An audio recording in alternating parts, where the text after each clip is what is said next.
ಬಂಗಾರ ತರ ಯಾರ್ದು ಅಂತ ಯೋಚನೆ. ಈಗ ಒಬ್ಬರಿಗೆ ಏನಾರೇ ಪೆಟ್ಟು ಬಿತ್ತು ಅಂದ್ರೆ ಸ್ಮೃತಿ ಹೋಗ್ಬಿಡ್ತದೆ. ದವಾಖಾನ್ಯಾಗ ಹೋಗಿ ನಾವು ಇಟ್ಟಿರ್ತೇವೆ, ಅವಾಗ ಅವ್ರ ಸ್ಮೃತಿ ಬಂದು ಇಲ್ಯಾಕೆ ಬಂದ್ಯಾ ಸಹಜಲ್ಲ ಅದು. ಹಂಗ ಸಾಧು ಮಹಾತ್ಮ ಇಲ್ಯಾಕೆ ಬಂದ್ಯಾ ಅಂತ ಅಂದ್ಕೊಂಡು ಯೋಚನೆ ಮಾಡ್ತಾನ. ನಾನು ಗೌಡರ ಮನ್ಯಾಗ ಸಾಲ ಶುರು ಮಾಡ್ಕೊಂಡ್ ಬಂದಿನಿ, ನಂದು ತಪ್ಪಾಗ್ಯದ, ಜೀವಮಾನದಾಗ ನಾನು ಮಾಡಬಾರ್ದಂತ ತಪ್ಪು ಮಾಡೀನಿ, ನಾ 50 ವರ್ಷ ಪಾಲನೆ ಮಾಡ್ಕೊಂಡ್ ಬಂದಿನಿ, ಯಾಕಾಯ್ತು ಅಂತ ವಿಚಾರ ಮಾಡ್ತಾನ. ಹಳ್ಳಿ ಏನ್ ನನ್ನ ಪ್ರಾಣ ಹೋದ್ರೆ ಹೋಗಲಕ್ಕ ಗೌಡರ್ ಕೊಡ್ಬೇಕು ಅಂತ ದಾರಿ ಹಿಡ್ದ ಬಂಗಾರ ಕರ ಹಿಡ್ಕೊಂಡ್ ಬರ್ತಾನ. ದಾರ್ಯಾಗ 4 ಮಂದಿ ಮುಚ್ಚಿರ್ತಾರ. ಏನ್ಪಾ ಸೌಕಾರ ಹೆಂಗದನಪ್ಪ ಅಂತ ಕೇಳಿದ. ಸೌಕಾರ ಎಲ್ಲ ಚಲೋ ಅದಾನ, ಇನ್ನೊಂದ್ 15 ದಿನದಾಗ ನಮ್ಮ ಮನ್ಯಾಗ ಮದುವೆ ಅದಂತಲ್ಲ. ಐತ್ರಿ ಐತಿ ಮತ್ತೆ ಹೆಂಗ ಏನ್ ಐತ್ರಿ? 4 ಮಂದಿ ನಿನ್ ದಾರಿ ಬಿಡೋರ್ ಇಟ್ಟಾನ, ಅವ್ರು ತರ್ತಾರ, ಇವಂಗ ಅರ್ಧ ಅವಂಗ ಅರ್ಧ ತಗೊಂತಾರ, ಹಂಚ್ಕೊಂಡು ಬಾಡ್ಡ ಸೌಕಾರ ಆಗ್ಯಾನ, ಪಾಪ ಮಾಡ್ಯಾನ, ಮಾಡಿದ ಪಾಪದನ್ನ ಕುಣಿತಾನ ಅಂತ ದಾರ್ಯಾಗಿದ್ದವ್ರು ಹೇಳಿದ್ರು. ಅಯ್ಯೋ ಅಪ್ಪ ಸಾಧು ಮಹಾತ್ಮ ಅಂದ, ಇವ ಪಾಪ ಮಾಡಿ ತಂದಂತ ಹಣ ನನಗ್ ಹಾಕಿದ್ರೆ ನಾನು ಹಟ್ಟ್ಯಾಗ ಹೋಗಿ ಬಂಗಾರ ಸರ ತುಡುಗ್ ಮಾಡುವಂತ ಬುದ್ಧಿ ನನಗ್ ಬಂತೋ ಯಪ್ಪ ಪರಮಾತ್ಮ ಅಂತ ಹೇಳಿ ಹೋಗಿ ಗೌಡ್ರಿಗೆ ಮುಂದೆ, ಗೌಡ್ರ ತೋರಿದನು ಸರ ಅಂತಂದ. ಉಳಿದಿವ ಸಾಧು ಅಂದವ, ಉಳಿದಿವ ಸಾಧು ಇಲ್ಲಿ ಕಣ್ಣಿಂದಿತ್ತು ಅಂತಂದ. ಅವಾಗ ಸಾಧು ಮಹಾತ್ಮರು ಕೊಟ್ಟರು. ಇನ್ನೊಂದ್ ನಾಲ್ಕಿಂದ ಲಗ್ನದ್ರಿ ಮಗಂದು ಮಹಾತ್ಮರ ಏರಿ ಅಂದ ಮನೆ ಯಜಮಾನ. ಯಪ್ಪ ನಿನ್ ಮನ್ಯಾಗ ಇರೋದಲ್ಲ, ಒಂದು ಗುಟಕ್ಕೂ ನೀರು ಕುಡಿದ್ಲಪ್ಪ ನಾನು, ನೀನ್ ಮಾಡಿದ್ದು ನನಗೆ ಬಾಳ ಆಗೈತಿ, ನಾನು ಹಟ್ಟ್ಯಾಗ ಹೋಗಿ ನನ್ನ ಏನ್ ಮಾಡ್ಬೇಕೆಲ್ಲ ಮಾಡ್ಯದ, ನಿನ್ನ ಮನ್ಯಾಗ ನೀರು ಕುಡಿಯುವುದ ಅಂತ. ಅದಕ್ಕ ಮಹಾತ್ಮ ಹೊರಟು ಅದಕ್ಕ ಅನ್ನ ಹೆಂಗಿರ್ತದ ಹಂಗ ನಮ್ಮ ಮನಸ್ಸು ಉತ್ಪತ್ತಿ ಆಗ್ತದ. ಅದಕ್ಕೆ ನಾವು ಅನ್ನವನ್ನು ಗಳಿಸುವಾಗ ಒಳ್ಳೆಯ ರೀತಿಯಿಂದ ಒಳ್ಳೆಯ ಸತ್ಕಾರ್ಯಗಳಿಂದ, ಅಂದ್ರೆ ಏನು ನಮಗೆಷ್ಟು ಬರುದದ ನಮ್ಮ ಪಾಲಿನ ಬರೋದಂದ್ರೆ ನಾವು 30,000 ಪಗಾರ ಇತ್ತು ಅಂದ್ರೆ ಅಷ್ಟರ ಮ್ಯಾಲ ನಾವು ತೃಪ್ತಿ ಆಗಬೇಕು. ಇನ್ನೊಂದು ಮಾರ್ಗದಲ್ಲಿ ಟೇಬಲ್ ಬುಡಕ್ಕೆ ಕೈ ಹಾಕಿ ಆಸೆ ಪಟ್ಟ ತಗೋತೇವಲ್ಲ, ಇನ್ನೊಬ್ಬರ ಮನಸ್ಸನ್ನು ನೋಯಿಸಿ ಎಲ್ಲಾ ಕ್ಷೇತ್ರದಲ್ಲಿ ಇರೋದು, ಒಂದೇ ಕ್ಷೇತ್ರದಾಗಲ್ಲ. ತನಗ ಬರುವಂತ ಪೇಮೆಂಟ್ ಅನ್ನ ಬಿಟ್ಟು ಇನ್ನೀತರ ಆಸೆ ಏನ್ ಮಾಡ್ತೇವಲ್ಲ, ಅದು ಪಾಪದ ದುಡ್ಡದ. ಇನ್ನೊಬ್ಬರ ಮನಸ್ಸು ಕರೆಗೆ ಕೊಟ್ಟಿರ್ತಾರೆ, ಏನಪ್ಪಾ ಇಷ್ಟೆಲ್ಲ ಲಂಚ ತಿಂತಾರಲ್ಲಪ್ಪ, ಅದು ಮಾತ್ರ ತಪ್ಪುದಿಲ್ಲ. ಪಾಪ ಮಾಡಿದ ಪಾಪ ಸಹಜವಾಗಿ ನಮ್ಮ ತಲೆ ಮೇಲೆ ಬರ್ತದೆ. ಅದಕ್ಕೆ ನಾವೇನು ಅಂತ ಕೇಳಿದ್ರೆ ಪರಮಾತ್ಮ ಎಷ್ಟು ಕೊಟ್ಟಾನ ಅಷ್ಟರಲ್ಲಿ ತೃಪ್ತಿ ಆಗಬೇಕು. ಅದಕ್ಕೆ ಇವತ್ತು ಕೊನೆಯ ದಿನ ಅದ. ಇದು ಪ್ರಸಾದ ಬಹಳ ಮುಖ್ಯ ಇರ್ತದೆ. ಮನಸ್ಸಿನಿಂದ ಶುದ್ಧ ಆಗ್ತದೆ, ನಮ್ಮ ಜೀವನವು ಪವಿತ್ರ ಆಗ್ತದೆ. ಮಹಾತ್ಮರ ಪ್ರಸಾದವನ್ನು ತಾವೆಲ್ಲರೂ ಮಾಡುವಂಥದ್ದು ಬಹಳ ಮುಖ್ಯ ಇರ್ತದೆ. ವಿಶೇಷವಾಗಿ ಸಮಯ ಕೂಡ ಆಗ್ತಾ ಬಂದಿದೆ. ತಾವೆಲ್ಲರೂ 5 ದಿನಗಳ ಪರ್ಯಂತರವಾಗಿ ಎಷ್ಟೇ ತ್ರಾಸಾದ್ರು, ಕಷ್ಟ ಆದ್ರು, ನೋವಾದ್ರು, ಎಷ್ಟು ಬಿಡ್ಲಾರ್ದಂಗ ಜನ ಸೇರಬೇಕು ಅಂದ್ರೆ ನಮ್ಮ ಬದಾಮಿ ತಾಲೂಕದಾಗ ಮೊದಲು ಶ್ರದ್ಧಾನಂದ ಅಪ್ಪರಿದ್ದಾಗ ಬಹಳ ಜನ ಸೇರ್ತಿತ್ತು. ಈಗ ಪಾಪ ಅವರು ದೇಹ ತ್ಯಾಗ ಮಾಡಿದ ನಂತರ ಬಹಳ ಸ್ವಲ್ಪ ಕಡಿಮೆ ಆಯ್ತು.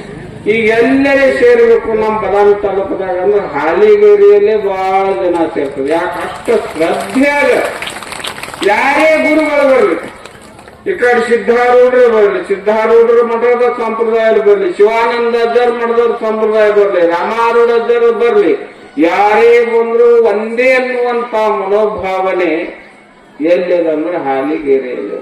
ಅದು ಮನಸ್ಸಿಗೆ ಮತ ಮುಖ್ಯ ಇರ್ತದೆ. ಈಗ ರುಚಿ ಒಪ್ಪೋದು ಬಾಯಿಗೆ ರುಚಿ ಹೋಗ್ತದೆ, ಮತ ಮನಸ್ಸಿಗೆ ಒಪ್ಪೋದು. ಮನಸ್ಸಿಗೆ ಮತ ಅನ್ನತಕ್ಕಂಥದ್ದು ಯಾವಾಗೇ ಇದ್ರು ಕೂಡ ಮಹಾತ್ಮರು ಸಂತರು ಯಾರಿದ್ರು, ಈ ಶ್ರದ್ಧಾನಂದಾಚಾರ್ಯರ್ಲಿ, ಸಿದ್ಧಾರೂಢಾಚಾರ್ಯರ್ಲಿ, ರಾಮಾರೂಢಾಚಾರ್ಯರ್ಲಿ, ಈ ಜಗತ್ತಿನಲ್ಲಿ ಏನ್ ಹೇಳಕತ್ತಾರ ಅಂತ ಕೇಳಿದ್ರೆ ಏನ್ ಹೇಳ್ತಾರ ಅವ್ರು ಕೇಳಿದ್ರೆ ಸಬ್ಕಾ ಮಾಲೀಕ್ ಏಕ್ ಹೈ, ಸಬ್ಕಾ ಮಾಲೀಕ್ ಏಕ್ ಹೈ. ಯಾವೇ ಧರ್ಮ ಇರ್ಲಿ, ಯಾವೇ ಪಂಥ ಇರ್ಲಿ, ಯಾವೇ ಮತ ಇರ್ಲಿ, ಯಾವ್ದೇ ಇರ್ಲಿ, ಎಲ್ಲರ ಮಾಲೀಕ ಯಾರು ಅಂತ ಕೇಳಿದ್ರೆ ಅವ ಒಬ್ಬನೇ ಅದನ ಭಗವಂತ. ಅದನ್ನೇ ಬಸವಣ್ಣ ನೋಡ ಹೆಂಗದನ, ಜಗದಾಗಲ್ಲ, ಮಿಗಿಲಾಗಲ್ಲ, ನಿಮ್ಮಗಲ, ಪಾತಾಳದಿಂದ ತಕ್ಕ ನಿಮ್ಮ ಶ್ರೀಚರಣ. ಎಷ್ಟು ವಿಸ್ತಾರದ ಎಲ್ಲಾ ಕಡೆ ಕಾಣುವಂತ ಮನಸ್ಸನ್ನು, ಎಲ್ಲಾ ಮಹಾತ್ಮರಲ್ಲಿ ಕಾಣುವಂತ ಮನಸ್ಸನ್ನು ಹುಡುಕಬೇಕಾಗಿತ್ತು ಅಂದ್ರೆ ನಾವು ಹಾಲಿಗೇರಿ ಗ್ರಾಮದಲ್ಲೇ ಹುಡುಕಬೇಕಾಗ್ತದ. ಉಳಿದ ಕಡೆ ಹೋದ್ರೆ ಒಂದು ಎಷ್ಟು ಸಣ್ಣ ಹಳ್ಳಿ ಇರ್ತಾವ, ಎಷ್ಟು ಬೇಡ ಎಷ್ಟು ಏನು. ಅದಕ್ಕೆ ತಾವೆಲ್ಲರೂ ಕೂಡ 5 ದಿನಗಳ ಪರ್ಯಂತರವಾಗಿ ಸತತವಾಗಿ ತ್ರಾಸ ಎಷ್ಟೇ ಬಂದ್ರು, ಎಷ್ಟು ವೈಮನಸ್ಸಿದ್ರು ಕೂಡ ಒಂದಾಗುವಂತ ಮನಸ್ಸನ್ನ ತಾವು ತೊಟ್ಟಿದ್ದೀರಿ. ಇನ್ನು ಮುಂದೆ ಈಗ ಸಿದ್ಧಾರೂಢರದ್ದು ಒಂದೇನ ಇದು ಮಾಡಾಕತ್ತಾರ. ಮಹಾತ್ಮರಿಗೆ ದೇವಸ್ಥಾನ ಕೊಟ್ರೆ ಎಂದೂ ಕಡಿಮೆ ಆಗೋದಿಲ್ಲ, ಹಳ್ಯಾ ಕೊಟ್ರೆ ಎಂದೂ ನೀವು ಮರ್ಯಾದೆ ಕೊಡುದಿಲ್ಲ. ಹಳ್ಯಾ ಕೊಡ್ತಾನ, ಕಾರ್ ಗಾಡಿ ಕೊಡ್ತಾನ, ಮುಂದೆ 50 ಲಕ್ಷದ ಕಾರ್ ಗಾಡಿ ಕೊಡ್ಸೋದ್ ಗಂಗ್ ಹತ್ತಾನ. ಹೌದಾ? ಬರೋದಲ್ರಿ. ಒಂದು ತುಣುಕು ರೊಟ್ಟಿ ಬಡವರಿಗೆ ಕೊಟ್ರಿ ಅಂದ್ರೆ ಯಪ್ಪ ನಿನ್ ಮನ್ತನ ಪುಣ್ಯ ಬರ್ಲಿ, ಎಷ್ಟು ಪುಣ್ಯ ಬರ್ಲಿ ಅಂತಾರೆ ಹೆಣ್ಮಕ್ಳು ಕೊಟ್ರು ಅಂದ್ರೆ.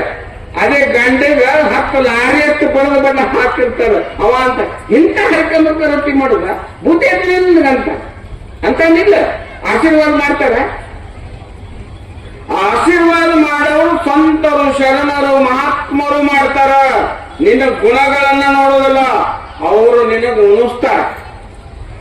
ಏನ್ ಉಣಿಸ್ತಾರ? ಅದಕ್ಕೆ ಮಹಾತ್ಮರು ಹೇಳ್ತಾರ, ಉಣ್ಣದೂಟವನ್ನು ಉಣಿಸಿದನು ಗುರು ತನ್ನ ಶಿಷ್ಯರ ಗುಣವನ್ನು ನೋಡದೆ ಮನ್ನಣೆಯ ಕೊಟ್ಟವರ ಜಲವಿದಾಟಿಸಿದ. ಸದ್ಗುರುನಾಥ ಗುಣಗಳನ್ನು ನೋಡೋದಿಲ್ಲ, ನೀ ಅವ್ನ ಶರಣಾಗತನಾದಿ ಮನ್ನಣೆಯ ಕೊಟ್ಟಿ ವಿನಯದಿಂದ ನಡ್ಕೊಂಡಿ ಅಂದ್ರೆ ದಾಟಿಸ್ತಾನ. ಅದಕ್ಕೆ ನೀನು ಕೊಡೋದಾದ್ರೆ ಮಹಾತ್ಮರ ದೇವಸ್ಥಾನಕ್ಕೆ ಕೊಡ್ರಿ, ಅದು ಚೆನ್ನಾಗಿ ನಿಮಗ್ ಪುಣ್ಯ ಬರ್ತದೆ. ನಿಮಗ್ ಗಳಿಸಿದಂತ ದುಡ್ಡು ಎಪ್ಪಡಿ ಹೆಂಗ್ ಕಾಪಾಡ್ತದ, ನಿಮಗ ಅನುಕೂಲ ಆದ ಬೇಕಾದಾಗ 5,000 10,000 ತಕ್ಕೋತಿರಲ್ಲ, ಹಂಗ ಪುಣ್ಯ ನಿಮ್ಮ ತಲೆನೇ ಆಗಿರ್ತದ. ಕೊಟ್ಟಿದ್ದು ತನಗೆ ಬಚ್ಚಿಟ್ಟಿದ್ದು ಪರರಿಗೆ, ಕೊಟ್ಟಿದ್ದು ಕೆಟ್ಟಿತೇನ ಬೇಡ, ಮುಂದೆ ಕಟ್ಟಿಟ್ಟುವುದು ಮುಕ್ತಿ ತರುವ. ಹೆಂಗ ನೀವು ದನ ಬ್ಯಾಂಕಿನಲ್ಲಿ ಇಟ್ಟಂತ ಹಣ ನಿಮ್ಮನ್ನ ಕಾಯ್ತದ, ಹಂಗ ನಿಮಗ್ ಪುಣ್ಯ ಕಾಯ್ತದ. ಆ ಮಹಾತ್ಮ ಸಿದ್ಧಾರೂಢರ ಏನ್ ಕಟ್ಟಡಕ್ಕದ ತಾವೆಲ್ಲರ ದೇಣಿಗೆ ಕೊಡ್ರಿ. ಮುಂದಿನ ಸಲ ಅನ್ನೋದ್ರಾಗೆ ಉದ್ಘಾಟನೆ ಮಾಡ್ಬೇಕದನ್ನ. ಬರೀ ಹಿಂಗೆ ಕಟ್ಟಿದೆವು ಕಟ್ಟಿ ಬಿಟ್ಟೆವು ಅಂದ್ರೆ ಕೆಲಸ ಆಗೋದಿಲ್ಲ. ತಾವೆಲ್ಲರೂ ಕೂಡ ಒಳ್ಳೆಯ ಮನಸ್ಸಿನಿಂದ ಯಾರೇ ಇಲ್ಲಿ ಸಿದ್ದಾಡಪ್ಪ ಸೇವಾ ಮಾಡಿದವ್ರು ಎಲ್ಲರಿಗೂ ಕೂಡ ಒಳ್ಳೇದಾಗ್ತದ. ನಾವು ನೆನೆಸಿದ್ರೆ ಏನ್ ನೆನೆಸ್ಬೇಕು? ಈಗ ಬಸವಣ್ಣಪ್ಪನ ಸಿದ್ಧಾರೂಢ ಪುರಾಣದಲ್ಲಿ ಕೇಳಿರಿ ನೀವು, ಹೋಗಿ ಎಷ್ಟು ಶ್ರೀಮಂತ ಆಗಿದ್ದ. ಸಿದ್ಧಾರೂಢನ ಶ್ರೀಮಂತಿಕೆ ಬತ್ತು, ಸಿದ್ಧಾರೂಢ ಅದನ್ನೇ ಮರ್ತಿಬಿಟ್ಟ. ಮಾರ್ತು ಕೂಡಲೇ ಹೋಗಿ ಜೈಲ್ದಾಗಿದ್ದ. ಮತ್ತೆ ಏನ್ ನೆನೆಸಿದ? ಯಪ್ಪ ಸಿದ್ಧಾರೂಢ, ನಿನ್ನ ಮನಸ್ಸಲಾಕಿ ಯಾವಾಗ ಕಾರಣದ ಸಂಪತ್ತ ಅದೇಪ್ಪ ನನಗೆ ಬ್ಯಾಡ ಅಂದ. ಯಾಕ? ಅದು ಕೊಟ್ಟಿ ನಾನ್ ನಿನ್ನ ಮರತೆ, ನಿನ್ನ ಮಾತು ದೂರ ಇದ್ದೆ. ಅದಕ್ಕೆ ತಾವೆಲ್ಲರೂ ಕೊಟ್ರಿ ಅಂದ್ರೆ ಮಹಾತ್ಮರ ಮಠ ಆಗ್ತದ. ಸದಾ ಕಾಲದಲ್ಲಿ ಪುಣ್ಯ ಇರ್ತದ, ಒಳ್ಳೆ ಕೆಲಸ ಆಕ್ಕದ. ನೀವು ಎಲ್ಲೆಡೆ ಕೊಟ್ಟ ಹಾಳಾಗಬೇಡ್ರಿ, ಒಳ್ಳೆ ಕಾರ್ಯಗಳಿಗೆ ಕೊಡ್ರಿ. ಒಳ್ಳೆ ಕಾರ್ಯಗಳಿಗೆ ಪ್ರಸಾದದ ವ್ಯವಸ್ಥೆ ಮಾಡ್ತೀರಿ, ಪುಣ್ಯ ಕೆಲಸ ಆಕ್ಕದ. ಮತ್ತ ನೀವೆಲ್ಲಾದ್ರೂ ಬೀಗರು ಬೆದ್ರು ಮಾವ ಅತ್ತಿ ಬಂಧು ಬಳಗಾಗಿ ಕೊಟ್ರಿ ಅಂದ್ರೆ ಬಂಧುಗಳಾದವರು ಬಂದುಂಡು ಹೋಗುವರು ಬಂಧನವ ಅರಿಯಲ್ಲ ಬಂಧನದಿಂದ ಬಿಡಿಸೋರು ಮಹಾತ್ಮರು ತಂತ್ರದರ.